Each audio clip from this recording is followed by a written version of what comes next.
comment embedder dans Moodle un document qui se trouve sur le drive EduGE. Donc l'idée c'est, à l'intérieur de Moodle, on aimerait faire une référence à un document qui se trouve sur EduGE. Alors on peut faire un lien, mais on aimerait mieux que ça s'intègre vraiment dans la page, sans que l'élève ait à sortir de Moodle. Pour faire ça, j'en ai déjà parlé, il faut faire des iframes. Donc l'iframe, l'idée c'est que je vais dire à Moodle de créer un cadre, et je vais dire d'afficher là quelque chose qui se trouve à telle URL. Donc il va juste aller chercher l'information, il va pas réinventer quelque chose, mais il va l'afficher à l'intérieur de la page plutôt que de nous sortir de la page. C'est en fait assez simple. Alors pour faire ça, eh bien, il faudra que je récupère le code iframe de ma ressource, et il se trouve que Google Drive nous le donnera. Et puis ici, je devrais le recopier, non pas directement dans l'éditeur visuel, mais dans le code qui se cache derrière, en passant par cette étape.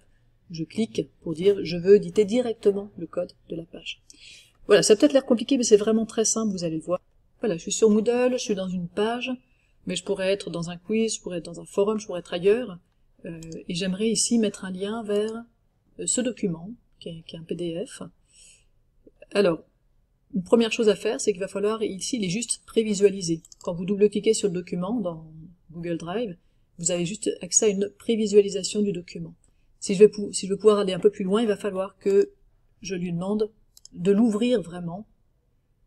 Donc là, je suis plus juste dans une prévisualisation, mais je suis dans un fichier qui est ouvert.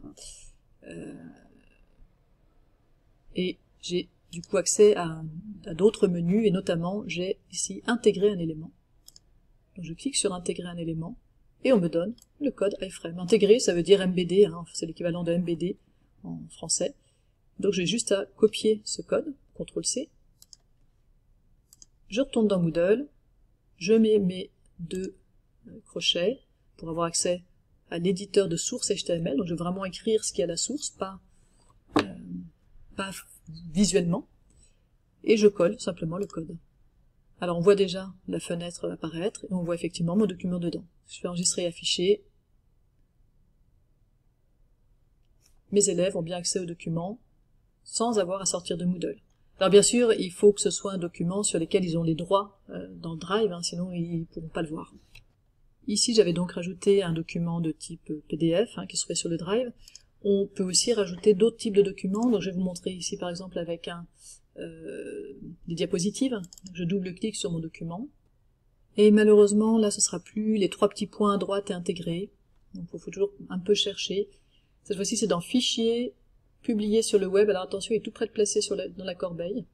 Donc bien publié sur le web. Alors on veut pas un lien, nous on veut intégrer.